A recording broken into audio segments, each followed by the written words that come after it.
இன்று காலையில் நடந்த உண்மை கதையொன்று. செம பசி. கையில் 180 ரூபா தான் இருந்தது. 150 ரூபாய்க்கு பரோட்டாவும் கறியும் ஒரு பிளேண்டியும் சாப்பிடுவோம் என்று வைத்தியசாலையில் உள்ள சிற்றுண்டி கடைக்கு போனேன். தூச்சக்கர வண்டியை நிறுத்தும்போது ஒரு சிறுவன் பொல் ரொட்டியை கையில் வைத்துக்கொண்டு கொஞ்சம் சம்பல் தாருங்கள் என்று கெஞ்சிக் கொண்டிருந்தான். அதற்கு கடைக்காரன் சொன்னான், சம்பல் முடிந்து விட்டது என்று. உண்மையில் சம்பல் முடிந்து விட்டதுதான்.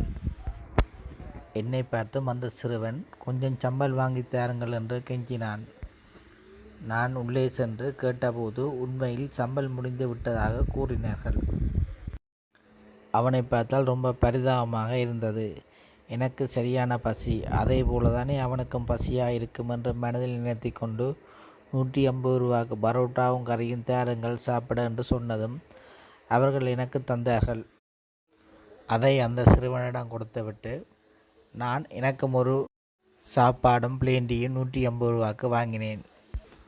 மேசையில் அமர்ந்த பொழுது எனது கையில் 180 ரூபா தான் இருந்தது. ஆனால் கணக்கு 330 ரூபாவாக இருந்தது. என்ன செய்வதென்று நினைத்து கொண்டு சாப்பிடுகிறேன். மனதில் ஒரு எண்ணம், என்ன செய்வது என்று தெரியவில்லை. சாப்பிட்டு முடிந்ததும் அந்த சிறுவன் போய்விட்டான். நான் சாப்பிட்டு கொண்டிருந்தேன். மனதில் பணம் இல்லையே என்ற கவலையோடு சாப்பிட்டு கொண்டிருக்கும் போது எனக்கு முன்னுக்கு இருந்த ஒருவர் சாப்பிட்டு கொண்டிருந்தார். அவர் சாப்பிட்டு முடிந்தவுடன் பணம் கொடுக்க கஷியர் மேசைக்கு சென்று என்னை கைகாட்டி அவரின் சாப்பாட்டுக்கும் சேர்த்து பணம் எடுங்கள் என்று சொன்னதும் என் கண்கள் கசிந்து கண்ணீர் வடிந்து விட்டது. அந்த நேரத்தில் கடவுளை பார்க்கிறேன். நான் சாப்பிட்ட 180 ரூபாவையும் அவர் கொடுத்து விட்டு சென்றார். என்னிடமிருந்த 180 ரூபாவில் 150 ரூபாவை அந்த பையன் சாப்பிட்டு கொடுத்து விட்டு மீதி 30 ரூபாவை வழியில் நின்ற கஷ்டப்பட்டவர்களுக்கு கொடுத்து விட்டு மன நிறைவுடன் வீடு சென்றேன்.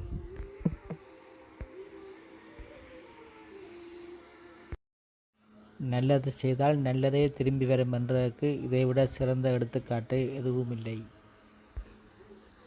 மனிதநேய நம்பிக்கை, இறைவனின் கருணை, இந்த மூன்றும் இணைந்த ஒரு சிறிய சம்பவம், ஆனால் மிகப்பெரிய பாடம் ஒன்றை வாழ்க்கையில் கற்றுத்தந்தது. இந்த கதை உங்களுக்கு பிடிச்சினால் லைக் பண்ணுங்கள், ஷேர் பண்ணுங்கள், சப்ஸ்கிரைப் செய்து கொள்ளுங்கள். நன்றி, வணக்கம்.